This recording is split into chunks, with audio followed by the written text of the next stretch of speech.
네, 2006년 5급 공채 자료 해석 21번부터 40번까지 마지막 영상 찍어보도록 하겠습니다. 파트 2에 해당하는 영상입니다. 마지막 영상 2006년. 자, 21번부터 보도록 하겠습니다. 21번 뭐가 나와 있냐면 바로 매칭형 문제가 나와 있고요. 그 다음에 여기 지금 뭐라고 나와 있는지 잠시만요. 네, A, B, C, D에 해당하는 이제 모델을 바로 짝지어줘라 뭐라고 지금 합니다. 자, 바로 보겠습니다. 일단 첫 번째 조건을 한번 보면은 그 제브라와 마니타는 전월보다 판매량이 증가하였다. 그러니까 이제 그 무슨 이제 이 말을 통해서 우리는 이제 뭘 봐야 되냐면 죄송해요. 잠시만요. 이제 화면이 그 11월 전월 대비니까 10월에서 판매량이 증가한 걸 찾아가야겠죠. 자, 그럼 이제 보면은 미세하게나마 여러분들이 제 영상만 참고하시면 안 되고 실제로 이제 문제를 뽑아가지고 그 홈페이지에서 같이 보셔야 될 것 같습니다. 왜냐면 이게 아무래도 이제 그 텍스트 상 이거 우리가 눈으로 이렇게 대가리 받고 이제 보면은 좀 편할 수 있지만 이게 또 영상으로 보시다 보면은 아무래도 텍스트가 작으니까 좀 잘 불편하실 수 있잖아요. 좀 그런 부분은 좀 알아서 양해 좀 부탁드립니다.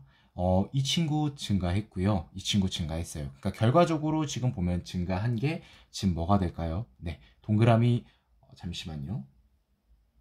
10월 거 요거랑 요거 즉 이거죠. A만 빼고 다 증가했어요. 따라서 제브라와 마니타는 일단은 BCD 중에 하나겠구나. 여기까지만 보고 넘어갑니다. 자, 그랑조 이 만화 아니에요? 이거 어렸을 때 그 무슨 뭐 그 바닥에다가 뭐 이상한 그 오각형 그 스타 그려가지고 어쨌든 1월에 비해 2월에 이제 2배 이상 되었다라고 했어요. 즉 무슨 소리냐면 이거랑 이거를 이제 비교해 달라는 건데 여러분들도 눈치채셨겠지만 이 시각적인 부분이 나왔으면 자료가 시각적인 부분을 최대한 활용할 수 있으면 좋습니다. 얘만 지금 떡상을 했죠. 주식으로 치면 뭐 무상증자 막 그런 호재 뭐 이런 게 떠서 이렇게 떡상을 한 것 같습니다. 어디서 뭐 수주 따왔거나 아니 막 삼전급 이런 대기업한테 이제 제대로 된 뭐 계약을 체결했다거나 뭐 MOU를 체결했다거나 어쨌든 그럼 이게 뭐죠? 아, 그랑조구나 라는 걸 알 수 있습니다. 자, 그럼 우리는 이제 제브라, 마니타, 오메가를 보겠습니다. 자, 오메가는요 다른 모델에 비해서 월별 판매량 변화가 가장 적었다. 딱 봐도 지금 보이고 있죠. 이렇게 횡보를 하고 있죠. 이 라인에서 오만 라인에서 B입니다. 그럼 오메가는 B가 되니까 그랑조 오메가 순이 아닌 것들을 일단 제거를 해주겠습니다. 그 다음에 제브라, 마니타는 마지막 보기를 통해서 체크를 해보도록 하죠. 마니타는 1년 내내 그랑조보다, 자, 그랑조가 A였죠. 얘보다 낮아야 됩니다. 근데 지금 이 세모가 C인데요. 얘는 지금 11월에는 그랑조보다 높습니다. 따라서 그거에 반하지 않는 이 사각형 D가 바로 마니타가 되겠죠. 자, 그러면 정답은 1번이 되는 걸 확인할 수 있습니다. 자, 그 다음에 2번 볼게요. 연구개발비의 이제 국내 현황과 국제 비교 현황을 나타냈는데, 일단은 옳은 거를 고르라고 합니다. 그래서 표 1과 2를 한번 빠르게 살펴봅시다. 일단 총 연구개발비가 기초, 응용, 개발에 이제 그 각각 나뉘어져 있고요. 네, 이제 그 밑에 비중은 당연히 그총 연구개발비에서 차지하는 비중을 나타내겠죠. 두 번째, 2003년도 그 연구개발비를 이제 국가별로 이제 너는 뭐 기초가 몇 퍼센트니 뭐 이런 식으로 비중이 뭐 그런 거 나온 겁니다. 간단합니다. 기억보죠. 자, 98년도부터 2003년까지 한국은 총 연구뿐만 아니라 즉 항목 3개가 모두 지속적으로 이제 증가를 했느냐 그걸 봐달라는 겁니다. 뭐 무난한데 오히려 이런 데서 실수가 나올 수 있기 때문에 항상 너무 쉬운 보기라고 방심하지 말 것이라는 말씀을 좀 이렇게 조심스럽게 드려봅니다. 자, 이거 지금 딱 제가 말 끝나자마자 감소하죠. 개발 얘네들이 이제 다 괜찮은데 여기서 이렇게 감소하는 걸 확인할 수 있어요. 그러니까 결국에 기억은 틀렸다라는 거죠. 니은 봅니다. 기초 연구비의 비중이 가장 큰 나라는 프랑스입니다. 응용 연구비는 아일랜드. 그 다음에 개발 연구비의 비중이 가장 큰 나라는 한국 맞죠? 네, 니은은 옳습니다. 자, 그럼 우리가 이 정도 이제 2개 정도 봐줬으면 선지를 잠깐 정리를 해보겠습니다. 자, 여러분 여기 지금 디귿이 있죠? 이런 거 같은 경우는 바로 네, 봐주시면 됩니다. 근데 제가 누누이 말씀드리지만 어쩔 수 없이 선지 플레이가 아니라 어쩔 수 없이 이렇게 되다 보면 이렇게 하나 정도는 이런 상황이 생겨요. 제가 지금 말 안 해도 어떤 상황인지는 아시죠? 집중하셨으면 다 아셨을 거예요. 그러면 취재자들은 어떻게 하냐? 야, 그렇게 되면 좀 어려운 선지를 못 확인하게 해야지 좀 쉬운 선지를 이렇게 거저 먹을 수 있도록 좀 하자. 이런 게 있습니다. 그건 누구나 다 그럴 거예요. 여러분이 또는 제가 출제위원이었어도 그렇게 했을 것 같아요. 변별력을 위해서. 그래서 디귿은 이렇게 이제 얻어가는 선지는 거의 대부분이 쉬운 선지입니다.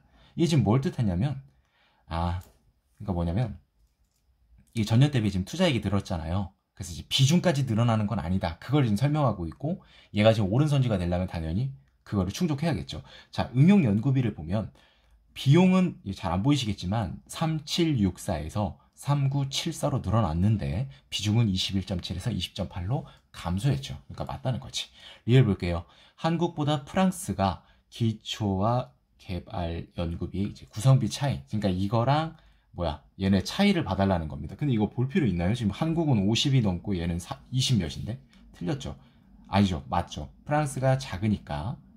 좋습니다. 자, 그럼 니은, 디귿, 리을 4번이 정답이 되겠습니다.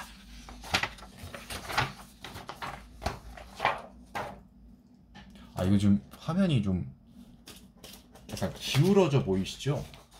이게 지금 자꾸 최선의 그 조건을 좀 보이려고 좀 노력을 하고 있는데, 솔직히 말해서 패드나 이런 걸로 좀 설명을 드리고 싶었어요. 그런 걸로 좀 해볼까 했는데, 아무래도 20문제를 이렇게 연속으로 패드로 설명한다는 거는, 한두 문제 찌끄리는 거는 충분히 가능하죠. 근데 제 성격상 그렇게는 못해서, 이게 통으로 하려다 보면 어쩔 수 없이 이렇게 인쇄를 해가지고 직접 보여드리는 게 맞다 싶어가지고, 이게 좀 약간 지금 제 개인적인 애로사항인데, 자, 일단은 무슨, 기울어진 운동장도 아니고, 요즘 주식시장처럼, 공매도가 판치는, 공매도가 나쁜 건 아니지만, 대한민국 공매도는 나쁘죠.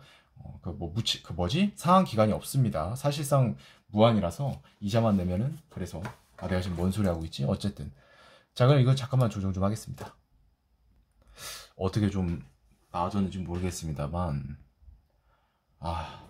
좀 양해 좀 부탁드리겠습니다. 자, 어쨌든 화면 조정이 이제 끝났으니까 이 3번 다시 가보도록 할게요. 기울어진 운동장까지 얘기가 나와서 거기서 주식시장까지 얘기가 나오다니, 저희가 개인적인 부분이 아니라 아마 많은 분들이 공감하실 거예요. 그 선진국 이제 미국이나 이런 일본 같은 경우 이제 공매도라고 해서 없는 주식을 팔고 주가가 하락할 때 사서 팔아치우는 건데, 그 시장 가격을 조성하기 위해서는 맞는 부분이에요. 그건 맞는데, 취지는 맞는데, 대한민국 같은 경우는요, 그게 이제 개인의 공매도 하기 위한 절차나 구비 조건들이 굉장히 까다롭고요. 개인 공매도 비중이 압도적으로 낮습니다. 다른 국가에 비해서. 그리고 공매도를 하면은 몇 개월 내에는 이자만 낼 것이 아니라 네가 없는 주식 빌려서 산 거를 반드시, 그러니까 판 거를 반드시 사 놔야 된다. 매수를 해야 된다. 그런 그 기간이 있는데, 대한민국은 그런 게 없습니다. 그러니까 이제 이자만 내면 되는 거죠. 그래서 이제 기관 외인들의 놀이터다. 소위 말하는. 많은 분들이 공감하실 거예요. 아무튼 23번 가도록 하겠습니다. 관심 없는 분들도 많을 텐데 이 부분 스킵해 주시기 바랍니다. 제가 이제 문항 타임라인 그거 할 때는 이 소리가 아니라 딱 여기서 시작하도록 그 시간 구간 표시해 놓겠습니다. 자, 23번. 디지털 콘텐츠. 그쵸. 이거 콘텐츠, 이게 헷갈려 하시는 분들이 많더라고요. 유튜브 보면 썸네일에 컨텐츠라고들 많이 쓰더라고요. 근데 이게 올바른 발음은요, 콘텐츠입니다. 이 시험이 2006년도에 시행되었던 문제거든요. 즉, 10몇 년 전부터 콘텐츠의 올바른 국어 표기법은 콘텐츠였다는 거죠. 근데 많은 사람들이 다 컨텐츠라고 하더라고요. 자, 콘텐츠 시장 규모랑 제작 분야 영역별 매출 현황이랑, 그다음 제작 분야에서 영역별로, 그러니까 쉽게 말해서 그 표 2에서 그 업체를 나눈 거예요. 그 값이 이거다라는 거고요. 표 4는 그 정보 영역에서, 그러니까 이제 정보 영역 그 매출이 있을 거 아니에요. 또 그거를 또 세분화했다. 이 정도로 보시면 될 것 같습니다. 자, 기억 보죠. 2001년에 비해 2002년 디지털 콘텐츠 전체 시장 규모는 38.5% 맞죠? 성장했고, 유통 분야가 가장 높은 성장률. 유통 분야가 지금 몇이죠, 여러분? 네. 지금 잠시만요. 유통 분야가 52.8이니까 맞다라는 걸 알 수 있습니다. 자, 그래서 기억 옳고요. 니은. 2002년 제작 분야의 영역별 매출액 비중은 게임 영역이 가장 크고, 전년 대비 성장률은 영상 영역이 가장 높다라고 했습니다. 자, 일단 게임 영역이 가장 크다고 했으니까 한번 보겠습니다. 게임이 여기 있습니다. 51.4니까 가장 큰 거 맞고요. 그 다음에 이제 그 증가율, 성장률 있잖아요. 증가율이랑 다름없겠지. 그거는 여기 나와 있는데, 여러분 이거, 글쎄요, 이거 보면은 98379가 있고 245가 있죠. 이거 딱 봐도 여러분 지금 뭐 2점 몇 배 정도 증가를 했다라고 보이시죠, 여러분? 나머지 친구들을 볼게요. 이만큼 증가한 거 없습니다. 기껏해야 이 정도 정보가 한 13만 증가, 12만 증가해서 한 60% 정도 증가했다라는 걸 알 수 있을 뿐이죠. 어찌됐건 중요한 건 영상량이 가장 높았다. 이 정도. 디귿. 2002년 제작 분야의 영역별 업체당 평균 매출액은 게임 영역이 가장 많죠. 지금 보시면은 2002년을 말하는 거죠. 네, 많고요. 그 다음에 뭐래? 캐릭터 영역이 가장 적다고 말하고 있나요? 아니죠. 기타 영역도 있잖아요. 그쵸? 틀렸죠. 자, 리얼 보겠습니다. 2001년에 비해 2002년에 정보 영역의 매출액이 50% 이상 증가. 자, 보겠습니다. 여러분 이거 바로 보시면 되는데 잘 안 보이시나? 이게 좀 잘 안 보이시면 제가 말씀을 드릴게요. 331이고요. 525입니다. 자, 얘를 여러분 340으로 보자고. 깔끔하게 그냥. 그럼 얘의 절반은 뭐야? 170. 이 정도는 암산되잖아요. 또 이걸 더하는 것도 암산되잖아요. 510. 근데 얘는 압도적인 건 아니고 510보다는 널널하게 525니까 그럼 무슨 뜻이야? 50% 이상. 배수로 말하면 1.5배 이상 증가했다는 거지. 맞다라는 소리입니다. 자, 정보 영역 전체 매출액 중에서 세부 영역별 매출액의 비중은 기타를 제외하고 모두 감소했냐 묻고 있습니다. 보겠습니다. 기타는 제외. 맞죠? 자, 그렇다면 기억, 니은, 리을 5번이 정답이 됨을 알 수 있습니다.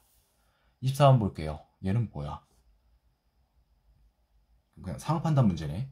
그러니까 7월 1일 이전에 5개 업무가 배정됐고, 그러니까 일을 이제 시작하는 건 7월 1일.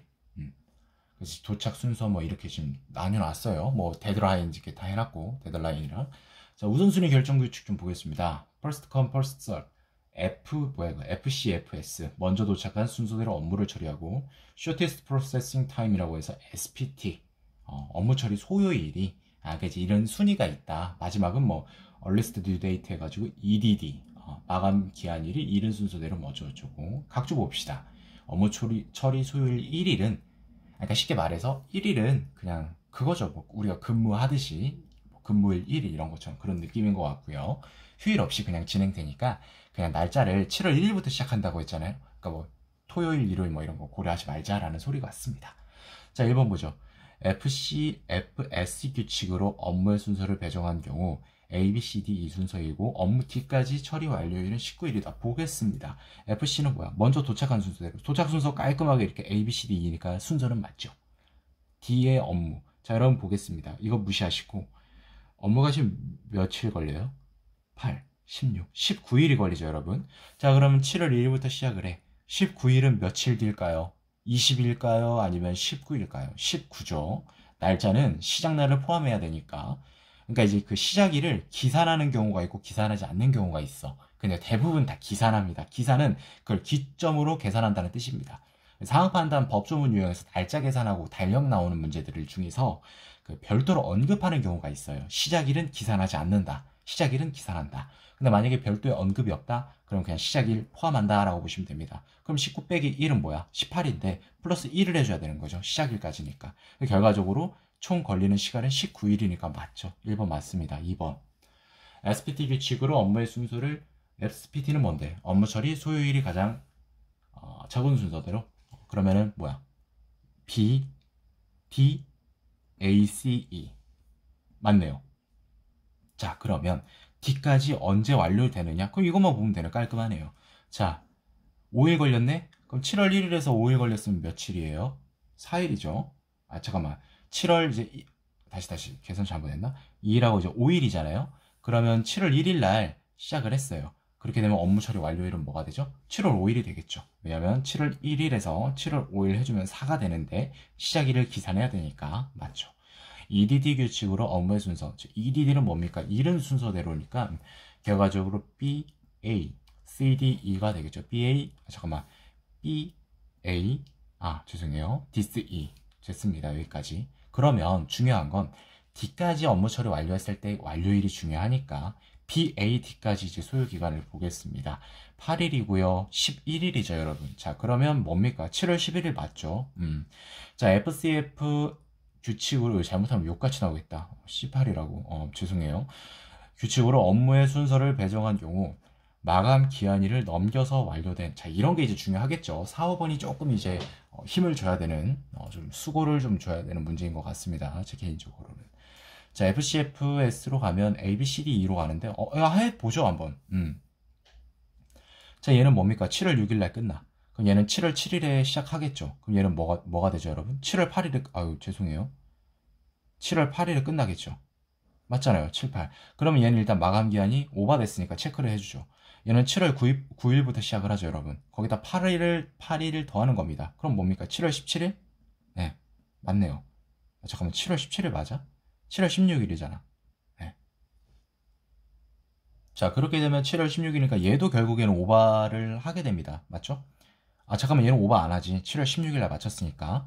얘가 오버가 되겠네. 7월 17일 날 시작해서 3이면 7월 19일이니까. 맞죠? 17, 18, 19니까. 자, 그리고 얘는 당연히 오버가 되죠. 7월 20일부터 시작하면 23일은 반드시 넘어가니까. BDE가 되겠네요. 그럼 얘는 지금 CDE로 돼 있죠? 잠깐만. C도 다시 한번 볼게요. 이게 일단 순서가 FCF는 AB, 이거니까. 자, 얘는 이제 7월 6일 날 끝나. 그 다음에 7월 7, 8, 8일 날 얘는 끝나고. 얘는 이제 9일부터 시작해서 16일 날 끝나게 되죠. 마감 기한 해가지고. 그러면은 이게 지금 제가 아까 뭐였죠? BD를 어쨌든 얘가 틀렸네요. CD라고 해서. 자, 5번 같은 경우 보고 넘어갈게요. 그냥 깔끔하게 끝까지.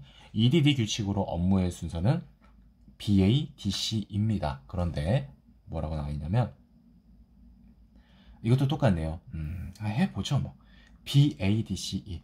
자, 얘는 뭡니까? 지금 7월 그럼 3일날 끝나긴 7월 2일날 끝나지? 그 다음에 A가 들어가야 되죠. 7월 3일날 시작해서 6일이 되려면 뭐가 될까요? 7월 8일이 되겠죠. 그 다음에 이제 BAD니까 D로 시작하면 7월 9일날 시작해서 그럼 7월 11일날 끝나겠네요. 좋습니다. 그 다음에 C, 7월 12일날 일을 시작해서 8일이니까 7월 19일날 일이 끝나겠고요. 7월 20일날 시작해서 얘 그러면은 7월 28일날 끝나겠네요. 자, 그러면 여기서 이제 마감 기한을 넘긴 건 뭐가 될까요? 찾아보면 되죠. 뭐. 얘가 넘겼고요. C가 넘겼고요. 그럼 이제 C2가 되나요? 맞죠? 그래서 이제 이걸 옳다라고 볼 수 있습니다. 정답은 4번입니다. 비교적 앞쪽에서 이런 문제가 좀 나오면 시간이 좀 걸릴 수 있었을 텐데 조금 의아스럽습니다. 25번 보도록 할게요. 이거는 이제 직접적인 근거로 활용되지 않은 자료, 최근에도 많이 볼 수 있는 유형이죠. 이 문제는. 자, 빠르게 보겠습니다. 초고속 인터넷 100명당 뭐 가장 많은 국가, 이동전화 가입자 수, 유선전화, 그래서 뭐 어쩌고저쩌고 해가지고 지금 1문단만 봤을 때 딱 봐도 지금 3번, 잠시만요. 이게 3번이 아니라 4번이랑 5번은 쓰였다는 걸 알 수 있어요. 왜? 5번에 일단 100명당 초고속 인터넷 이용자 수가 있고요. 그다음 4번에는 유선전화 가입자 수가 있고 추월 시점이라는 분명히 키워드를 자세히 보신 분들이라면 놓치지 않으셨을 겁니다. 추월이라는 단어가 있죠. 자, 키워드 중심으로 접근한 겁니다. 4번은 쓰였습니다. 두 번째, 무선 인터넷 얘기가 나오고 있어요. 그 다음에 전자상거래의 약진, 인터넷 뱅킹. 자, 그런 말이 여기 들어가 있죠.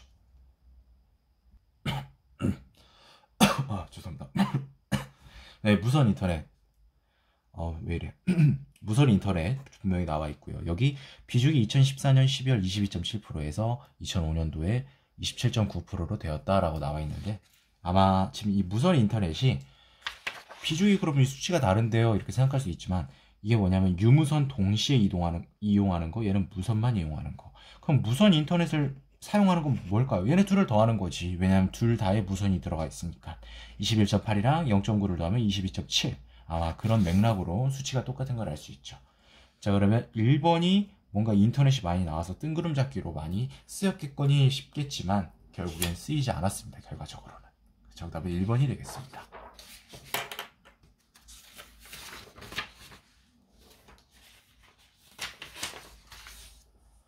26번 매칭형 보겠습니다. 자, A, B, C, D, E에 해당하는 지역을 선택하라고 하고요. 자, 1번 보겠습니다. 자, 첫 번째, 체육시설 총계. 그러니까 체육시설 그 총계가 가장 많은 1, 2등을 골라라. 그게 지금, 그건 뭡니까? 나는 A랑 C. 이거, 각각 가가 A고 나가 C라는 거 아닙니다. 둘 중에 하나라는 겁니다. 아직 확정 안 됐어요. 라지역의 다목적 체육관 수는 아이스링크 수의 10배다. 그럼 10배 딱 체크되는 것부터 찾아보죠. 여기 깔끔하게 있네요. D. 자, 그럼 얘는 라가 되겠습니다. 좋습니다. 그 다음에 다지역 체육시설 총계는 실내 체육관보다 뭐 높다고 했는데 일단 다는 B 중에 하나일 겁니다. 왜냐면 A, C는 가나 중에 하나니까. 근데 얘네 둘 다 전국 평균보다 낮으니까 얘는 지금 현재로서는 알 수 있는 게 없고 이거 알 수 있겠다. 나랑 가 지금 테니스장 비교하고 있는데 가나는 A랑 C 둘 중에 하나인 걸 알 수 있으니까. 그러면 A랑 C 테니스장 비교합니다. 누가 더 많습니까? A가 더 많죠. 그러면 A가 나가 되겠네요. 그럼 됐습니다. 나, 그 다음에 가. 이제 B랑 E만 계산해 줍시다. 자, 라지역과 마지역의 사격 경기장 수는 전국 사격 경기장 수의 약 4.3이다. 일단 전국 사격 경기장을 볼게요. 8814. 어려워하지 마세요. 얘 1%는 뭡니까? 88.1 정도 되겠죠. 곱하기 4 합니다. 320, 320, 320, 32, 352. 0.3 뭐 이거 조금 더 해주면 한 360 근처 되지 않을까? 라고 생각해 볼 수 있겠습니다. 자, 그러면 라랑 B랑 이 중에 둘 중에 하나가 무조건 마가 되니까 여기서 지금 둘 중에 하나를 더했을 때 얘랑 360대에 근접하게 나올 수 있는 건 얘밖에 없죠. 2. 그럼 결과적으로 마가 2가 되겠습니다. 자, 그럼 마가 2가 되고요. 가가 나가 되는 3번이 정답임을 알 수 있겠습니다. 27번 보도록 하겠습니다. 얘는 뭐냐면 연구원에서 자녀가 있는 부모를 대상으로 본인과 자녀의 범죄 피해에 대해 이제 그 두려움 관련된 이제 조사를 한 것 같습니다. 진짜 옳은 거를 일단 고르라고 하니까 한번 보도록 할게요. 자,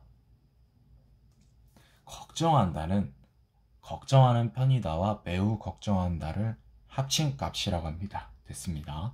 기억. 본인의 범죄 피해에 대해 걱정하는 비율은 어머니가 아버지에 비해 2배 이상이다. 자, 본인에 대해서 2배라고 했으니까 이거 둘이 더하라는 거죠. 아버지는 이제 27.1이고 여기다 쓸게요, 여러분. 헷갈리시니까 사선 이렇게 할게요. 사선도 헷갈릴 수도 있으니까. 얘는 이제 58.4. 그러면 아버지의 2배가 54. 몇인데 맞죠? 자, 자녀의 범죄 피해에 대해서 걱정하는 비율은요. 아들과 딸 각각에 대해서 어머니보다 아버지가 더 걱정한다. 이거 둘이 더하라는 거지. 자, 아버지는 아들에 대해서 77%, 어머니는 80% 넘고 딸에 대해서는 89.6, 어머니는 90%를 넘죠. 틀렸습니다. 아버지와 어머니 모두 아들의 범죄 피해보다 딸의 범죄 피해 걱정하는 비율이 더 높다라고 했는데, 자, 그럼 보겠습니다. 아버지가 이거 뭐야? 지금 뭐야? 이거 맞죠? 이거 계산할 필요가 없네. 아까 따져봤으니까. 이제 아들은 어머니가 지금 80 몇 프로인데 이거 90%고 이거 아버지는 지금 딸에 대해서 잠깐만 내가 뭐라는 거지? 죄송해요. 다시 아버지가 지금 아들에 대해 결정하는 게 77이죠. 그 다음에 이거는 지금 89 딸에 대해 걱정하는 거죠. 어머니 입장에서 아들을 88% 정도 걱정하고 딸은 역시 90을 넘습니다. 맞네. 그러니까 디귿도 맞다라고 볼 수 있겠죠. 그럼 니은 제거해 주고요. 기억 디귿 포함 안 된 거 제거해 주겠습니다. 답이 나왔네. 5번은 뭐냐면 그냥 차이값 보는 건데 비중 차이값. 자녀의 범죄 피해에 대해서 걱정하는 비율에서 아버지와 어머니 간 차이는 딸에서보다 아들에서 더 크게 나타난다. 자, 아들에서 아빠는 77이었죠. 소수점 웬만큼 생략해도 큰 문제 없을 것 같으면 제가 생략합니다. 이게 이제 아들에 대한 차이값이죠. 아버지에 대해서. 그러니까 이제 아들에 대한 왜 이렇게 오늘 말이 꼬이지? 아버지와 어머니의 그 아들에 대한 걱정 차이. 딸도 볼게요. 얘는 뭐예요? 89.6에 그냥 90으로 볼까? 90으로 봅시다. 뭐 큰 문제 없을 것 같아요. 어머니는 91. 자, 그럼 딱 봐도 누구에 대해서 지금 걱정하는 비율이 더 커요? 아들에 대해서 지금 더 크게 나타나죠? 비중의 차이가. 리을도 옳다라는 걸 알 수 있었습니다. 좀 어두우신가요? 이게 진짜 웬만해서는 잘 안 보이시면은 저도 이게 좀 껄끄러운데 이게 불을 안 킨 거는 아닌데 제가 조명을 좀 더 알아보겠습니다. 오히려 조명이 과하면 또 눈부셔서 보기 힘들 수도 있고 이게 진짜 어렵습니다. 이게 가장 어려워요. 문제 푸는 것보다. 28번. 옳은 거 고르라네요. 월 평균 임금 추이 나타내고 있고. 자, 그럼 기억 바로 보죠. 75년 대비 2000년에 대졸 이상자의 월 평균 임금 상승률은 고졸자보다 낮다라고 했는데 봅시다. 120에서 1789. 고졸은 96에서 1186. 자, 근데 56 떠올리면 바로 곱하기 20을 해볼 수도 있습니다. 왜? 얘가 지금 1000 몇이니까. 그럼 56 곱하기 20을 해볼까? 1120이네? 아, 그럼 얘 20배 넘겠구나. 여기까지. 그럼 대졸 이상은 20배 기준으로 보면 되겠죠. 120에 20 곱하는 거 쉽잖아요. 2400. 근데 안 되네. 즉, 고졸의 상승률이 더 높으니까 기업은 옳다라고 볼 수 있습니다. 자, 니은. 75년 대비 2000년의 여자 월 평균 임금 상승률은 남자 월 평균 임금 상승률보다 높다, 낮다를 지금 따져봐라 라는 소린데, 보죠. 자, 남자의 경우 역시나 한 240 정도, 24 정도 되는 것 같아요. 여자를 볼게요. 얘는 지금 24가 아니라 40 가까이 되죠. 30 후반. 여자가 더 압도적으로 맞습니다. 근데 여기 낮다라고 했으니까 틀렸죠. 디귿. 2000년의 경우 고졸자와 대졸 이상자 사이에서 월 평균 임금 차이는 남자가 여자보다 크다라고 했어요. 자, 볼게요. 자, 남자는 1328, 남자 여기 이제 대졸 이상은 1882. 500을 더해볼까요? 1828. 아, 얘는 500 이상이네. 여자를 볼게요. 지금과 같은 상황에서는 500을 넘으니까 얘는 500 기준으로 보면 돼요. 여기다 500을 더하라는 거지. 886에. 그럼 1386인데, 아, 이거 말고 이거. 잠시만. 여기도 500을 더했어요. 그러면 이제 500을 더하니까 얘는 뭐가 됩니까? 한 510 정도. 자세히 계산을 해줘야겠다. 자세히 계산할 필요는 없었던 것 같은데, 여기다 500을 더하면 1828인데 1882가 됐죠. 그럼 지금 딱 봐도 50이 더 차이 나죠. 결과적으로 뭐냐면 남자는 550 넘고요. 여자는 510이 증가해서 결과적으로 남자가 여자보다 차이가 크다라는 걸 확인할 수 있습니다. 자, 그렇게 되면 니은 틀렸고요. 기억 디귿 안 들어간 거 제외해주면 2번이 정답이고요. 리을만 보고 빨리 보고 넘어가려고 했는데 빠르게 보겠습니다. 75에서 2000년까지 5년 단위로 보면 전체 월 평균 임금의 상승률은 8590. 자, 269에서 502 자세히 계산하지 말라고 했습니다. 한 1.8배 정도 될 거예요. 2배 근접하거나 이 정도까지. 나머지에서 2배를 넘는 거가 있는지만 찾아보시면 됩니다. 아시겠죠? 자, 근데 공교롭게도 존재하네요. 7580. 자, 이 50이라고 치면 3배가 넘죠? 이미 3배가 넘습니다. 틀렸죠. 29번 보겠습니다. 영양사, 조리사, 조리 보조원 옳은 거. 자, 볼게요. 자, 기억. 전체 급식학교 영양사 충원율은 약 71%다. 자, 영양사 충원율은 뭐야? 급식학교 수 9989. 이거 그냥 1만으로 봐도 되는 거죠.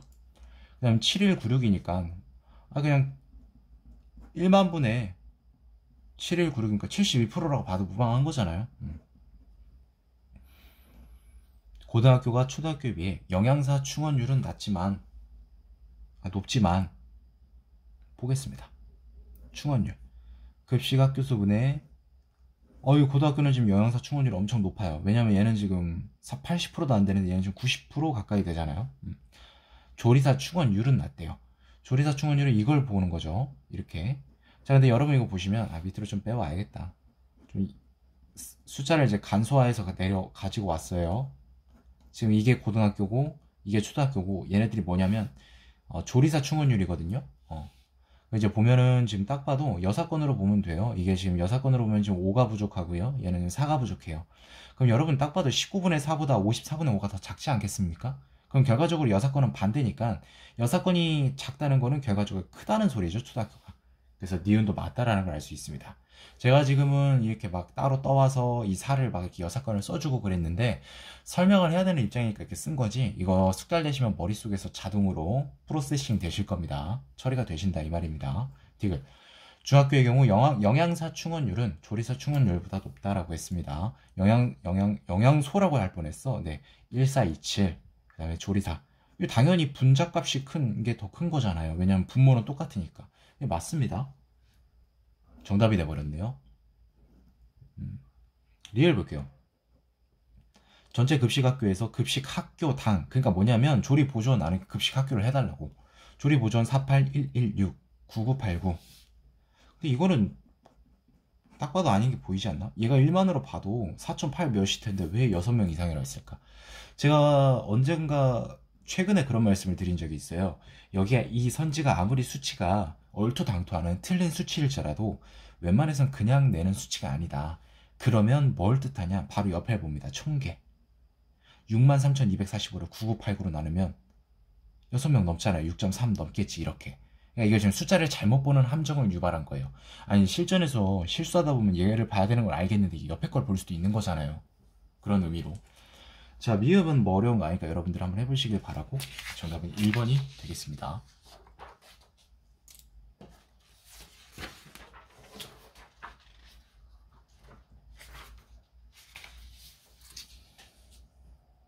(30번) 또 상황 판단 문제는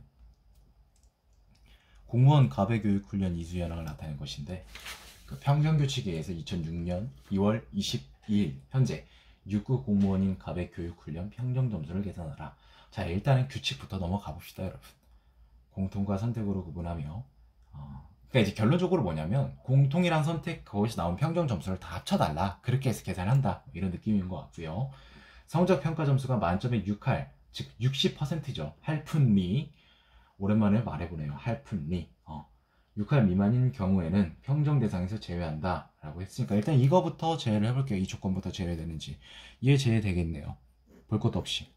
자, 그 다음에 공통 전문 교육은 성적 평가 점수 1개를 1개 과정당 5점 만점으로, 자, 환산입니다. 환산 부여하고, 선택은 그냥 그 이수하면 정해진 거, 여기 나온 거로 그냥 쓰라 이 말인 것 같습니다. 마지막. 이수 공통 전문 교육은 이수 당시 계급 내에서 유효. 공통은 뭐 6급, 지금 현재 6급이니까 상관이 없죠. 선택은 교육 이수일로부터 5년이 경과하면. 자, 여기서 5년 전이 몇일까요, 여러분? 빠르게 계산이 가능하십니까? 몇일까요? 그런 게 좀 잠깐만 안 되면은 이렇게 해도 돼요. 그냥 여기서 이제 5년을 이제 더 해보는 거죠. 96년 입장에서 5년이 지나려면 몇 년이 돼야 될까요? 한번 생각해 보시겠습니까? 2001년 7월 3일자가 넘어가면 5년이 유효한 거겠죠. 맞죠? 그냥 숫자 5 더하시면 됩니다. 예. 그럼 얘는 이제, 아이고, 왜 동그라미를 줬어? X를 해야 되는데. 제거를 해줄게요. 얘도 지금 여기다 5를 더하면 이거 넘어갔죠. 유효하지 않습니다. 얘는 5 더하면 7이니까 아직 안 넘어갔죠. 얘는 살려줍니다. 살려주는 건 동그라미 칠까요? 얘도 따끈따끈하죠. 2003년. 얘는 입장에서는 살려주고요. 자, 그럼 5, 4 살아남습니다. 5, 4 살아남고요. 얘네 둘 살아남죠. 근데 아까 뭐라고 했어? 5점 만점인데 환산 점수니까 어떻게 구해야 하는데 100점 만점에 90점이 몇 프로? 90%. 5, 9, 45, 4.5, 90%. 얘는 80점이니까 80% 여기다 곱하면 4점. 그럼 다음 나왔네요. 8, 13, 17.5가 되겠네요. 1번이 정답이 되겠습니다. 잠시 1번 보도록 할게요. 자주 나오는 거죠, 최근에도. 옳은 거 일단 보라 합니다. 자, 보죠. A지역 15에서 64세 인구는 몇 명이냐고? 다짜고짜? 자, 그러면 주어진 건 총 인구수랑 총 부양비, 유년 부양비만 가지고 이거를 우리가 골라내야 됩니다. 다행히 골라낼 수 있도록 각주로 우리가 힌트를 줬겠죠. 자, 총 부양비는 일단 15, 64 분모가 되고 그걸 0, 14, 65를 이상을 더한 거. 유년은 15에서 자, 그럼 이게 무슨 뜻이냐면 총 부양비 퍼센트에서 유년 부양비를 빼주면 15에서 64 대 65세 인구의 비가 나오겠네요. 30%네. 여기 노라고 쓸게요. 노년 부양비 30%. 밑에도 똑같겠네요. 5%, 20%. 자, 그러면 여기서 이제 우리가 15에서 64세 인구를 어떻게 구하느냐가 이제 관건이 되겠죠. 자, 이걸 어떻게 구할까요? 보통 이런 식은 한번 나눠야 됩니다. 뭘 곱하거나. 자, 여러분 이거 지금 보면 얘랑 얘를 한번 나눠볼까요? 그러니까 뭐냐면 노년 부양비에서 얘를 나누는 거지. 그렇게 되면 뭐가 돼요? 거꾸로 되잖아. 반대로. 그럼 이거 사라지잖아요. 그럼 뭐가 되냐면 0에서 14랑 65세 이상 인구가 돼요. 이게 뭐냐면 노년 나누기 유년, 즉 이거 나누기 이거라는 소리예요. 그러면 30% 30%였죠. 나눠봐요. 1이 돼요. 무슨 소리예요? 0에서 14세 인구랑 65세 이상 인구가 1이라고 비율이 똑같다고. 자, 그러면 인구는 뭐가 있습니까? 0에서 14가 있고 15에서 64가 있고 65 이상이 있겠죠. 자, 그럼 우리가 아까 뭐라고 했는데 얘네 둘이 1이니까 여기를 x로 이렇게 두자는 거지. 자, 그 다음에 15에서 64는 또 어떻게 구해? 이 유년 부양비를 통해서 알 수 있겠죠. 우리가 지금 0에서 14를 x로 뒀는데 15에서 64가 뭐면 30%가 나올까요? 감이 오시나요? 생각할 시간을 좀 더 드려야 되나? 드릴 필요가 없습니다. 이제 그냥 끝낼게요. 왜냐면 어려워할 거 없습니다. 여기가 어디다 x를 내가 써놨지? x였는데 여기가 지금 15에서 64거든요. 그게 30%래. 그럼 이거 0.3으로 바꾸면요. 그냥 넘기면 됩니다, 여러분. 자, 그럼 무슨 소리냐면 얘는 0.3분의 x가 되고요. 얘네 셋을 다 더해볼게요. 자, 그럼 뭐가 돼요? 앞에는 1이니까 지금 이런 식으로 되는 거죠, 여러분. 이 분수가 약간 이상하다 해도 너무 당하지 마세요. 이거 10분의 3이죠, 여러분. 그걸 반대로 해줬을 뿐이에요. 3분의 10. 얘는 뭐예요? 3분의 6. 3분의 10. 둘이 더하면 3분의 16x는 몇 명이 돼야 된다? 4,000명. 근데 이거 나눠질걸요? 250명으로. 이제 3 곱해주면 x의 값이 나오죠. 750명. 따라서 65세 이상이 750명이고요. 0에서 14가 750이고 이거 둘이 나누면 빼주면 2500이니까 A 기억은 틀렸다라는 걸 알 수 있습니다. 야, 무슨 첫 번째 보기부터 이렇게 빡세게 힘을 줬는지 모르겠네요. 그 선지가 힘이 있습니다. 뭐 다르게 뭐 쉽게 구할 수 있는데 일단은 그냥 흐름을 타서 이렇게 구해봤어요. 그냥. 자, 니은 노년 부양비가 가장 큰 거. 노년 아까 구해놨잖아. A, 12 틀렸네. 기억, 니은 다 틀렸으니까. 자, 여기서 이제 리을은 맞겠는데 뭐 리을 구할 수 있죠. 노령화 지수는 뭡니까? 0에서 14에서 아까 내가 이거 나누기라고 했죠, 여러분. 노년에서 유년을 나누면 그게 노령화 지수니까. 그럼 뭐 A랑 C 같네. A에서 좀 빡세게 구한 이유가 A를 구하면 니은 디귿이 다 풀리네요. 총 인구수가 작은 지역일수록 총 부양비가 크다. 그건 아니죠. 왜냐하면 지금 총 인구수가 이렇게 내려갔는데 부양비는 지금 올라가지만 그 반대 다시 또 내려가니까. 그럼 리을 미음 5번이 정답이네요. A지역 노년 부양비는 30, B지역 5니까 6. 그러니까 이제 기억을 좀 빡세게 해놓고 그걸 구하면 이제 줄줄이 비엔나 소세지처럼 이제 풀리는 약간 그런 느낌인 것 같습니다. 자, 32번. 그러니까 중요한 건 A부터 F까지 가려고 한다는 거죠. 10톤. 자, 10톤 이거 중요하지 않습니다. 지금 중요한 거는 최단 경로를 좀 물어보고 있는데 최소 비용이 돼야 되니까 최단 거리인 즉슨 최소 비용일 테니까 여기서는 그럼 지나지 않아야 하는 도시를 모두 고르래요. 자, 그러면 무슨 뜻이냐면 이게 그 최단 거리 경로가 나올 거 아니에요. A부터 F까지 그 여행 가는 여정이 거기서 언급되지 않은 거 있죠. 여기 A는 포함 없죠. 시작 지점이니까 B, C, D, E, F에서 언급되지 않은 걸 고르라는 소리입니다.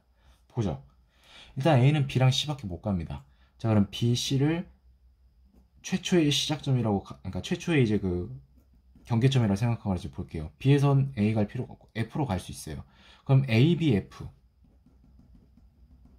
13이 들어가요. 그러면 이제 여기서 끝나냐? 그게 아니고 더 싸게 갈 수 있는 걸 생각해 보자 이거죠. A, B, E. 만약에 A, B, E를 택하고 E에서 F를 갔다고 치면은 경로는 이렇게 되겠습니다. 7, 3. B에서, 잠깐만.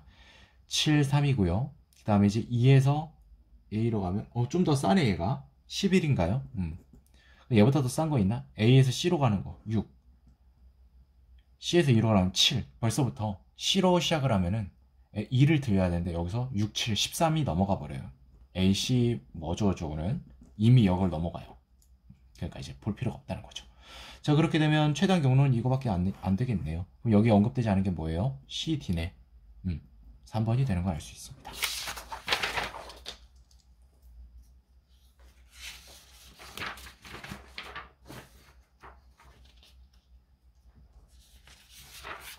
(33번) 보도록 할게요. 이거 뭐야? 중학교 3학년 2개 반. 성적 나타낸 건데 그냥 주진 않았네요. 평균을 했으니까 이건 뭐 하라? 가중평균 하라는 소리입니다. 자, 1번 볼게요. 기억 볼게요. 각 과목은 이제 10점 만점이고 A는 B보다 크다. 막연하게 좀 물었는데 이거 총점유형 계산하면 되죠. 뭐 A 빠르게 국어 계산을 해볼게요. 저 남학생 6명이니까 120점이고 65점이니까 185점이죠. 그 다음에 여학생 이거 15 곱하기 6하니까 90이니까 둘이 다면 275점이 됩니다. 365 빼기 275는 90점이 되겠죠. 근데 여기서 A가 90이냐? 아니죠. 평균 점수니까 얘는 6이 되겠네요. 이렇게 보시면 될 것 같고. 자, 그 다음에 이제 B도 볼게요. 얘 55점에다가 이거 똑같죠? 15 곱하기 11해도 되는 거잖아. 그럼 55에다가 165. 아, 왜 그러냐면 15 곱하기 11은 15 곱하기 10 더하기 1과 같잖아요. 15 곱하기 10은 바로 암산 나오잖아요. 그럼 15 곱하기 1은 그거의 10%니까 그렇게 계산한 겁니다. 어찌됐건 165니까 맞나요? 여기서 165를 빼주면 몇 점이 되죠? 너무 차이가 큰가? 155점이 되나? 뭔가 좀 제가 계산을 잘못한 것 같은데 다시 한 번만 다시 고려해볼게요. 아, 여기서 내가 이걸 안 더해줬구나. 죄송합니다. 220점이죠. 그럼 빼주면 100점이네요. 그럼 나누기 하면 5가 되니까 A가 6이니까 B보다 크다. 맞는 보기가 되겠습니다. 님, 국어의 경우 2반 학생의 평균이 일반 학생의 평균보다 높다라고 했습니다. 자, 국어를 볼게요, 여러분. 자, 남학생, 여학생 모두 6이에요. 그러면은 15, 6, 90 더하기 90. 총 학생 30명이니까 6점. 이렇게 계산을 해도 되는데, 가중평균으로 접근하자 이거죠. 자, 남학생도 6이고 여학생도 6이야. 근데 남학생이랑 여학생이랑 똑같이 1대1이네. 거리비가 같네. 아, 그럼 2반의 국어는 6이네. 끝. 국어 이제 A반 봅니다. 근데 A는 좀 틀리지. 자, 6.0과 6.5예요. 이 말이 무슨 뜻이냐면 일반의 전체 학생 국어 평균은 반드시 대가리가 깨져도 반드시 어떠한 경우일지라도 지구가 멸망할지라도 지구가 폭발할지라도 이 안에 있어야 된다는 소리입니다. 아시겠죠? 근데 남학생이 20명이고 여학생이 10명이면 2대1이죠, 여러분. 그럼 무슨 뜻이냐면 지금 이 차이가 여러분 거리 차이가 뭐죠? 0.5점 차이죠. 그 말은 6.5, 6.0 더하기 0.5 아유 죄송해요. 제가 높낮이를 헷갈렸어요. 얘가 2대1이라는 거는 거리의 비는 이 전체가 여기라고 하면 얘가 1대2가 된다는 소리예요. 그러면은 1대2가 무슨 뜻입니까? 3이라는 거죠. 그래서 3분의 1 값이다. 이것이 바로 일반의 국어 평균 점수입니다. 계산하면 6.166 맞나? 맞네. 이렇게 나올 겁니다. 아마 계산해보세요. 이거 틀리면 제가 이 영상 내리겠습니다. 그래서 어찌됐건 니은이 맞는 게 아니라 2반 학생이 아니라 1반이 더 높더라. 이렇게 되겠습니다. 그래서 니은은 틀렸다라는 거죠. 디귿은 맞으니까 넘어갈게요. 사실 이제 설명을 하려고 그런 거지. 좀 가중평균 연습이 돼 있으신 분들은 얘 어차피 1대1이고 6.0인데 얘는 6.0에서 6.5 사이가 있을 건데 얘는 지금 남학생과 여학생이 2대1이라서 어쨌든 거리가 반드시 발생을 하게 돼 있다. 따라서 얘는 6.0보다 클 수밖에 없다. 이렇게 판단할 수 있습니다. 그렇게 되면 굳이 이렇게 계산 안 해도 넘길 수 있죠. 저는 해설하는 입장이기 때문에 설명을 해야 되니까 지금 짚고 넘어간 거고요. 리얼 볼게요. 전체 남학생의 수학 평균은요. 전체 여학생의 수학 평균보다 높다라고 되어 있거든요. 자, 한번 볼게요. 자, 이것도 여러분 여학생이 10명과 15명의 일반, 2반 다르죠. 근데 중요한 건 뭐냐면 평균이 똑같다? 그러면 이거 다 합쳐도 평균 똑같습니다.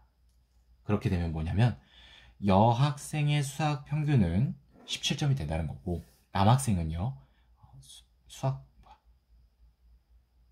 17이 어디서 나왔지? 잠깐만요. 17? 아이고, 제가 이제 이걸 설명 안 하고 미리 해버리고 넘어가 버렸네. 이게 지금 전체 남학생의 이제 수학 평균이잖아요. 전체 여학생의 11이 아니라 17이 아니라 17이 이거 다 더한 거고 수학만 봐야지. 죄송합니다. 5.0만 보겠습니다. 취소. 그래도 상관은 없어요. 똑같아요. 그 설명의 흐름은요. 근데 이제 남학생은요. 5.0과 6.0이죠. 그리고 거리가 반드시 발생하죠, 여러분. 자, 그렇게 되면 무슨 소리가 될까요? 아까 위에 선지에서 설명드렸다시피 얘는 5점 뭐뭐뭐뭐 이렇게 될 수밖에 없다라는 소리가 되겠죠. 그렇게 되면 무슨 소리다? 남학생이 여학생보다 높을 수밖에 없다라는 거죠. 정답은 4번이 되는 걸 알 수 있습니다. 34번 볼게요. 통로, 뭐 보조항로, 낙도 보조항로 이런 얘기를 하고 있는데 어찌됐건 이제 옳은 것을 모두 고르라고 했고요. 자료는 두 개니까 단순하고 기억 바로 보도록 할게요. 자, 인천 지역의 선박들의 평균 선박 톤수는 대산이나 마산보다 크지만 전국 평균보다 낮다. 자, 볼게요. 인천은 지금 220을 3으로 나누면 뭐 한 73 정도 되나요? 근데 이제 얘는 뭐 40몇, 50몇이니까 맞고요. 전국의 경우는요, 얘 30으로 보면 얘 80이 넘어가요. 그러면 29로 나누면 당연히 80보다 더 커지겠죠. 따라서 기억은 옳다라고 볼 수 있겠습니다. 니은 수송인원 1인당 보조금액이 가장 적은 지역은 수송인원 1인당 취항거리도 가장 짧다라고 했어요. 자, 그러면 수송인원 그 보조금액이 가장 적은 지역은 제주도죠. 수송인원 1인당 취항거리 이거죠. 이거 나누기 이거를 해달라. 이거보다 더 작은 거 있나요? 없는 것 같은데. 네, 없습니다. 그럼 니은도 옳다라는 걸 알 수 있겠네요. 디귿 전년 대비 가장 큰 비율로 총 수송 인원이 변한 때. 자, 이거는 여러분 뭐냐면 증감률의 크기를 물어보는 것과 똑같아요.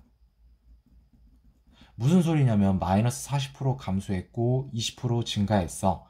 그러면 증감률의 크기가 가장 큰 것은 이렇게 체크하시면 안 됩니다. 증감률의 크기를 비교할 때는 이렇게 절대값을 씌워서 40과 20으로 비교하는 거니까 얘가 더 컸다라는 거죠. 자, 그럼 볼게요.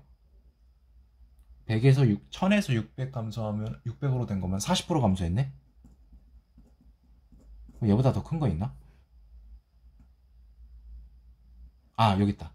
지금 여러분 보시면 98년도에 400에서 600으로 증가하면 얘 지금 몇 퍼센트 증가한 거예요? 50%, 1.5배 증가한 거잖아요.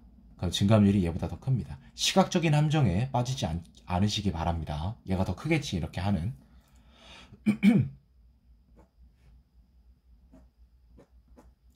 자, 각 지역 수송 인원 비율이 2004년과 동일하대요. 그러면 마산 지역, 그러니까 뭐냐면 지금 이 수송 인원 비율이 똑같다고 하면은 일단 볼게요. 그럼 2004년도 비율을 알아야 되니까 마산의 경우 71, 373 이렇게 제가 빼볼게요. 374로 빼자. 여러분 이거 5 곱해볼게요. 355죠.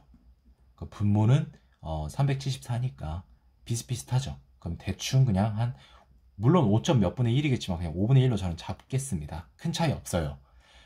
그러니까 큰 차이 없다는 게 아니라 차이는 있는데 이런 문제를 풀 때 그 정도의 차이는 감안해도 충분히 답을 도출할 수 있다라는 의미입니다. 20%가 되겠다는 소리니까 1999년 총 수송 인원을 보면 약간 60만 명이 근처죠. 맞나요? 그럼 여기다 곱하기 20%를 하면 12만이니까 10만 명 이상 넘는 거죠. 물론 5점 이게 이제 20%를 동의를 못 하시는 분들은 뭐 한 18%이 정도 잡으면 이제 납득 가실 거잖아요. 여기다 60만을 만약에 곱해볼까요? 그래도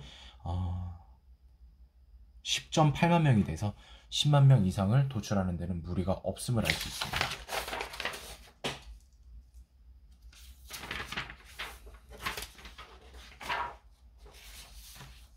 35번 보도록 하겠습니다. 옳은 거 고르라고 하고요. 다루가 간단하니까 한번 보죠.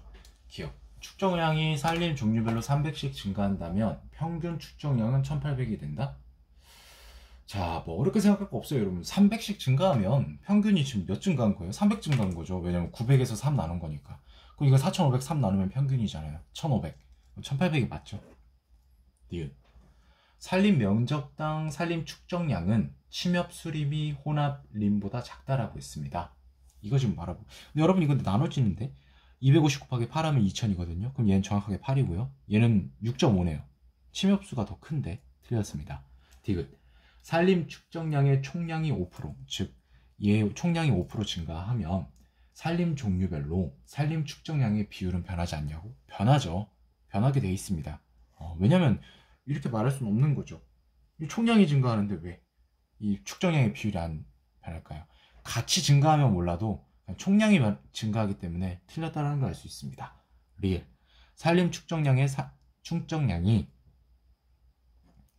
산림 종류별로 10%씩 증가한다고 합니다. 그러면 여러분 어려울 거 없어요. 그냥 4500에서 450이 되는 거예요. 10%니까. 그럼 평균은 뭐예요? 이거 나누기 3하면 150이죠. 아까 제가 이 기본이 나누기 3하면 1500이니까 여기다 150을 더해주면 되는 겁니다. 이거 왜 뒤에 갈수록 문제가 어려운 게 정상인데 이건 앞에 나와도 이상하지 않은 문제네요. 1650이 되겠다. 이렇게 볼 수 있겠습니다.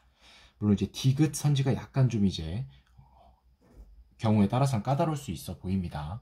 36번 한국과 대만의 산업별 구조, 수출 구조 99년도에 그래서 그걸 나타냈고요. 밑에는 이제 한국과 대만 10대 수출 품목 옳지 않은 걸 고르라고 했으니까 각주는 나중에 보겠습니다. 이것만 보고 가죠. 당연하겠죠. 뭐 총 수출 중 비중 1번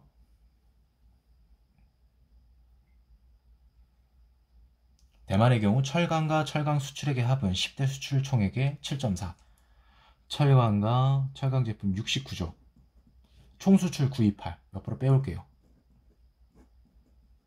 이게 뭐라는데 7.4%? 얘 7%가 뭡니까? 한 63, 64 되겠죠. 그럼 이제 소수점 제외하면 69 고려하면 69 정도 된다는 걸 알 수 있겠죠. 맞습니다. 2번 1차 산업 수출액 대비 최대 수출 품목 수출액 비율은 한국이 대만보다 낮다라고 했는데 일단 1차 산업 수출은 692입니다. 그리고 각각 1등은 여기 있으니까 나누기라는 소리죠. 70으로 볼게요. 그럼 얘 5점 몇이고 얘는 20이니까 10이 넘어가죠. 대만이 더 큽니다. 그래서 한국이 대만보다 낮다. 맞은 보기가 됩니다. 맞는 보기. 3번 한국은 총 수출 중 1차 산업 제품의 비중이 대만보다 크죠. 그 다음에 이제 경공업 제품 중화학은 한국보다 크네요. 맞습니다. 4번 총 수출에서 상위 3대 수출 품목의 수출액 합이 차지하는 비중은 한국이 대만보다 적다라고 했는데 이거 둘이 더해볼게요. 셋이. 자 560, 570이 되겠네요. 거기다 그러면은 701이니까 그냥 700으로 볼게요. 그 다음에 이거 640, 705 비슷하네. 얘도 그냥 700으로 봅시다. 그리고 뭐래 총 수출에서 차지하는 비중이죠. 이겁니다. 1437, 1214가 되겠습니다. 이거라는 거죠. 그럼 뭡니까 여러분?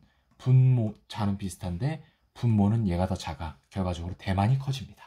그럼 한국이 대만보다 작다라고 한 것도 맞는 보기가 되겠다는 거죠. 5번이 정답이네요. 자, 이거 나올 줄 알았어. 이게 안 나오면 이걸 주는 의미가 없을 테니까. 상대 수출 성과 지수는 자동차 품목이 전자기기 품목보다 작다라고 했는데 상대 수출 대만에 대한 한국 S국에 대한 K국 일단은 S국, K국 즉 대만에 대한 한국이니까 대만분의 한국이 되겠죠. 총수출.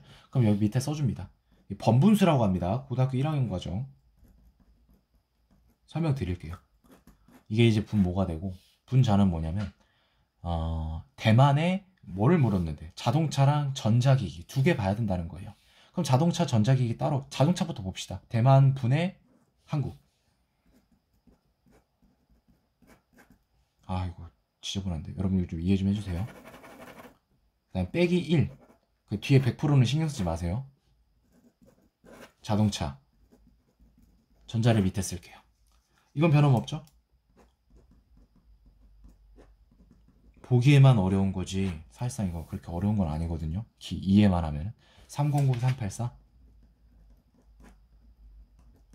자 여러분 다 끝났습니다. 이게 지금 그 문제에서 5번 선지에서 말하는 건데 자 어쨌든 2를 빼줘야 돼요. 근데 여러분 지금 보면 분모는 똑같죠. 근데 사실상 이건 그냥 무시해도 된다는 거죠. 그러니까 이제 같이 약분하지 마시고 이게 때문에 안 되니까 이렇게 생각해 보는 거지. 이 분자가 지금 얘는 1점 몇이에요. 근데 얘는 지금 거의 3에 육박하거든요 여러분. 결과적으로 얘가 얘보다는 지금 3배가 더 크다는 거예요 가까이. 그러면 여러분 생각해 보세요. 얘가 x였고요 얘가 3x가 된다는 거죠. 그럼 여러분 3x 빼기 1이 당연히 x 빼기 1보다 크지 않을까요? 상식이잖아요. x는 공통적이니까요. 이렇게 되는 거잖아요. 결과적으로 자동차가 전자기기보다 크다라는 거를 다 계산하지 않아도 알 수 있다는 겁니다. 근데 작다라고 했으니까 이제 그래서 정답이 됐나 봐요.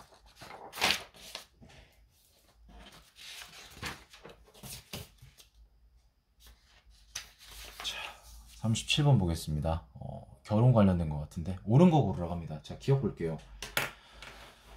바로 넘어가는 이유는 어차피 이 자료들을 봐야 되고 자료가 무슨 함정이나 그런 게 아니라 뭐 초원 연령이랑 구성비 이런 거에 대한 추이 그래프이기 때문에 바로 넘어간 것 뿐입니다. 90년 대비 2003년도에 여성 처혼자의 연령별 구성비 증가율, 그치, 안 물어볼 수가 없겠죠. 그 그림 2를 보라는 소리입니다. 30에서 34가 25에서 29보다 크대요. 보죠. 30에서 34가 4.2에서, 아, 이건 뭐 압도적인데? 3배 넘게 증가했는데? 25에서 29가 그럴진 않을 것 같아요. 이게 지금 차이를 보면 38에서 57, 2배도 안 되죠? 맞습니다. 니은 90년과 비교하여 2003년에는 남성 연상 혼인의 비중이 감소했으며 그림 3 보라는 소리입니다. 평균 초혼 연령의 남녀 간 격차도 감소하였다. 보겠습니다. 자, 일단은 90년에 지금 이 구성비 차이가, 남성 연상이 지금 감소했죠. 그 다음에 초혼 연령 90년하고 2003년 격차가 3이었는데 얘는 지금 2.8로 감소했죠. 맞습니다. 디귿. 90년에서 2003년 초혼 부부 중 여성 연상 혼인 비중은 2.9%포인트 증가했다. 여성은 안 나와 있는데요. 쫄지 마세요. 아니, 생각해보세요. 이 초혼 부부라면 당연히 동갑 아니면 남성 연상이면 뭐겠어요? 여자 연상. 얘네들이 합이 뭔데? 100%가 되겠죠. 그럼 이거 둘이 더하면 나머지 값이 뭔데? 여성 연상. 그럼 얘는 뭐예요? 91.2%. 얘는 뭐죠? 88.3? 지금 몇 감소했어요, 이게? 2.9. 2.9가 감소했다는 건 무슨 소리예요? 여기서 여성 연상이 2.9%포인트 증가했다는 소리죠. 답 나왔네. 3번이 정답입니다. 1990년에는 20에서 24세 여성의 50% 이상이 결혼한 상태다. 이거 말하는 것 같은데, 여러분 이거 보시면 초혼자의 연령별 구성비를 지금 물어보고 있어요. 그래서 지금 20에서 24가 51%라고 나와 있는데, 되게 굉장히 낚이기 쉬운 선지인데, 이거는 결혼한 사람들 중에서 20에서 24세가 51%를 차지한다는 거지, 전체 20에서 24세 여성 중에서 결혼한 비율이 51.5%가 아니라는 소리입니다. 38번. 그 성씨의 이동을 통해서 뭐 여말선초 시기의 사회 변화를 파악하고도 작성했대요. 그래서 옳은 거를 모두 고려하고, 주어진 수치 자료는 굉장히 쉽습니다. 근데 이제 그 아래 각주가 딱 봐도 어려워 보이니까 각주를 보도록 하겠습니다. 고적, 고려말 어느 시점에서 호적을 정리한 자료. 토성, 고적에도 있고 세종실록 지리지 편찬 당시에도 존재했던 토착. 망성, 고적에는 있으나 다른 도, 세종실록에는 없는, 딱 여기까지. 내성, 고적 편찬 이후 새로 이주해온 것 파악된 성씨. 그 다음에 이주에 다른 요인 없고 이출 이입은 이렇게 나와 있습니다. 기억 볼게요. 경상도의 성씨는 이출 비율이 가장 낮다. 그 다음에 이입 비율은 가장 높다라고 했는데, 이출 비율은 토성, 망성, 이거분의 이거. 자, 그럼 경상을 볼게요. 지금 딱 봐도 여러분 냄새가 옵니다. 이 분자가 될 놈이 가장 작습니다. 경상도가. 그리고 분모는 545니까 이 다른 거랑 견주어 봤을 때도 큰 편이죠. 물론 얘보다 큰 건 존재해. 근데 전라도가 좀 큰데, 전라도가 지금 600 가까이 된다고 쳐도 이거랑 이거 비교하면은 전라도가 압도적으로 큽니다. 왜냐하면 분자의 증가율이 2배 가까이 되고 분모의 증가율은 545에서 600이니까 기껏해야 10% 증가한 거거든요. 결과적으로 경상도가 가장 낮다라는 걸 알 수 있고요. 이입 비율은 이거분의 이거. 250분의, 그러니까 이제 한 780분의 250인데 이게 가장 크다고 했는데, 여러분 지금 얘 황해도가 저는 눈에 보이거든요. 얘네 둘이 더하면 몇이에요? 180이죠. 거기에 내성이 이입 비율이죠. 그럼 누가 커요, 얘보다? 얘가 더 크잖아요. 얘는 지금 50%를 넘는데 틀렸습니다. 힘들게 구했는데 정답이 아닌 선지가 되네요. 근데 이게 제거를 하면 니은은 맞게 넘어갈 수 있으니까 좋네요. 저 충청도에 있는 성씨 중에 고려 말 고적 편찬 시에는 385개고 세종실록은 369라고 했는데, 아까 지금 토성 보면은 고적도 있고 세종실록에도 있고, 고적은 그냥 자, 토성은 이제 그거고요. 망성은 고속에는 있으나 세종은 없는 거. 그럼 세종에 없는 거니까 한번 보도록 할게요. 일단 그러면 고려 말 고적, 자, 고적에도 있고 고적에도 있으니까 토성 망성을 더해볼게요. 충청에 282 103 385 맞죠? 세종실록 지리지일 때는 이 망성은 없다고 했으니까, 그럼 결과적으로 이거랑 이거 더해주면 되지 않을까요? 369 맞습니다. 자, 디귿. 고려말 고적 편찬시 성씨가 가장 많이 있는 도. 어디 가장 많이 있죠? 전라도? 전라도가 지금 가장 많이 있나? 잠시만요. 이 계산을 한번 해보자. 어디가, 전라도가 가장 많이 있는 것 같은데, 일단은 이거 둘이 더하면 5999고요. 1, 2로 더하면은 뭐 714 정도 되나? 아, 아니네요. 죄송합니다. 왜냐면 고려말 고적 평찬시라고 했으니까 이거겠죠. 편찬시라고 했으니까. 그러면 가장 많은 건 뭐가 될까요? 전라도가 되겠네요. 그러니까 600 정도 될 것 같고, 가장 적은 돈은 이거가 아닐까요? 90이라고 보면 160이니까 얘 3배는 480 정도 될 테니까 3배 이상이 된다라고 볼 수 있겠죠. 니은딕은 4번이 정답이 되는 걸 알 수 있습니다. 자, 마지막으로 39, 40번인데 이거 보고 끝내도록 하겠습니다. 자, 고졸자, 대졸자, 임금비랑 고용비를 나타내는 거 옳은 거를 고르라고 합니다. 주어진 자료는 굉장히 단순하죠. 임금비랑 고용비를 같이 나타냈고요. 그 각주를 보면 임금비는 이제 고졸자 임금분의 대졸자 임금으로 나와 있고, 고용비는 고졸 취업자 수분의 대졸 취업자 수로 나눠 있어요. 그래서 이제 그 당구장 표시를 보면 고졸이랑 대졸 취업자 수는 80년 이후 지속적으로 증가하더라 이렇게 되어 있습니다. 기억 볼게요. 자, 고졸 임금의 총액은 대졸 임금의 총액보다 많다. 자, 총액을 어떻게 구해요? 지금 여기서 무슨 자료를 이용해야 될까요? 일단은 취업자 수 이런 걸 좀 이용을 해봐야 될 것 같은데, 얘네들을 만약에 곱한다면 어떻게 되죠? 이게 고졸 되게 이제 2006년도 기출은 추상적인 게 좀 많았던 것 같아요. 이거를 이제 창의적인 거랄까요? 이거를 이제 생각을 못 해내면 기억은 어떻게 풀 수가 없는 선지가 되거든요.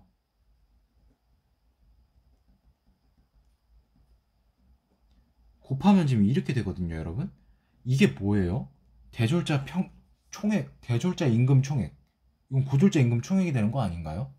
그럼 임금비랑 고용비를 곱하게 되는 거네요. 그러면 80년도 볼게요. 임금비가 2.0 정도 되고 얘가 1. 몇 정도 되니까 둘이 곱하면 몇 정도 되죠? 한 0.6x 정도 되지 않을까요? 그게 무슨 뜻인데? 얘가. 그럼 뭐냐면 고졸 임금분의 대졸 임금이 0.6 뭐 x라는 거는 결과적으로 대졸자보다 고졸 임금 총액이 많다라는 소리가 되는 거잖아요. 맞죠? 그래서 기억은 옳습니다. 뒤에 임금비의 하락은 고졸자 임금 하락과 대졸자 임금 상승을 의미한다 라고 지금 물어보고 있어요. 고졸자 임금이 하락하고요, 대졸자 임금이 상승하면, 자, 분모는 줄어들고 분자는 커진다? 그럼 분수는 당연히 증가하는데요. 틀렸습니다. 1980년 0.35 수준이었던, 잠시만, 제가 계산을 잘못했나? 이거 보고 판단을 했구나. 고용비 잠깐만 정정할게요. 맞는데? 0.3 근처. 한 0.3, 한 6 정도. 그러니까 임금비가 2. 그 둘이 곱하면, 죄송해요. 한 0.7, 이 정도 되겠습니다. 어찌됐건 똑같은데, 수치를 제가 잘못 봤습니다. 1980년 0.35 수준이었던 고용비의 지속적 상승했죠. 고졸 취업자 수 대비 대졸 취업자 수의 비가 지속적으로 증가했음을 의미한다라고 하고 있습니다. 당연한 거 아닌가요? 고용비가 고졸분의 대졸이니까 이 비가 증가하면 고용비가 증가하는 거니까요. 맞습니다. 리을 볼게요. 80년부터 94년까지 고용비와 임금비는 반대 방향으로 변화하였으며, 지금 반대 방향으로 이렇게 변하고 있죠. 94까지. 94년 이후 같은 방향으로 좀 가고 있다라고 했으니 맞네요. 맞습니다. 그러면 기억, 디귿, 리을 3번이 정답이 되는 걸 알 수 있겠습니다. 미음은 뭘까요? 대졸 취업자 수와 고졸 취업자 수가 동일하다라고 지금 나와 있는데, 이건 지금 고용비를 보라는 소리죠, 여러분. 뭐 갑자기 뜬금없이 이런 걸 보라고 할까요? 이것 때문에 그런가? 이제 0.5잖아요, 여러분. 고졸 취업자 수분의 대졸 취업자 수가 0.5인데 이게 어떻게 같나요? 1이 돼야 같겠죠. 틀렸습니다. 자, 마지막 40번 보도록 하겠습니다.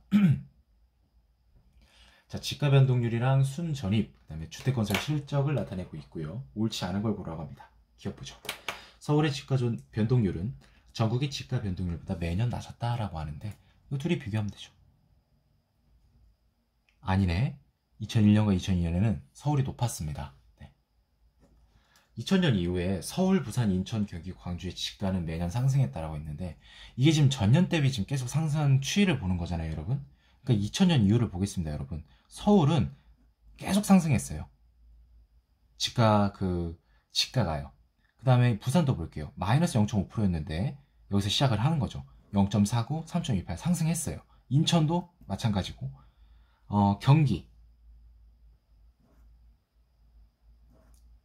경기는 증가했는데 근데 이제 여러분 이걸 봐야죠. 광주는 2000년 여기 시작을 하면은 2001년에 전년 대비 마이너스 0.37% 감소했죠. 네, 광주까지 포함이 되어 있죠. 매년 상승이 아닙니다. 자, 디귿 볼게요. 96년부터 2002년까지 그 연도별 순전입 인구의 합은 서울, 부산, 인천, 경기, 인천, 광주, 경기에 0보다 컸다라고 합니다. 자, 여러분.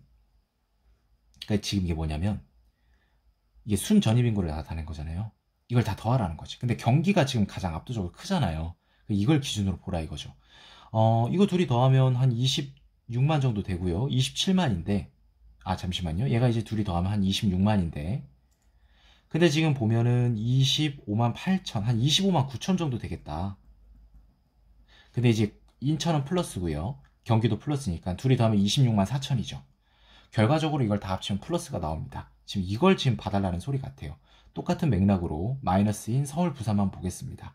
22만 2천인데 이거 둘이 더하면 압도적으로 0을 넘어요. 마이너스 17만 4천인데 여기서 안 되는구나.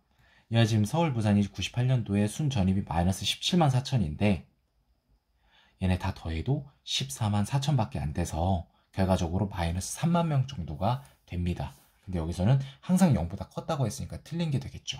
디귿도 틀렸다라는 걸 알 수 있습니다. 리을 같은 경우는 뭐야? 순전입 인구당 주택건설 실적을 말하는 건데 이거 지금 동그라미 쳐주는 거 보면 되는 거잖아요. 99년 이후에 보겠습니다. 자, 17만 4천분에 16만 6천을 시작했는데 지금 감소했죠. 왜냐면 지금 분모 증가하고 분자 감소하니까. 그 다음 이것도 볼게요. 지금 분모는 거의 6만 가까이 6만 4천 정도 증가를 했고요. 분자는 한 1만 밖에 증가를 안 했어요. 그래서 분모의 증가는 30%가 넘는데 분자는 지금 10%도 안 돼. 결과적으로 분모의 증가 이렇게 하면 감소하겠죠.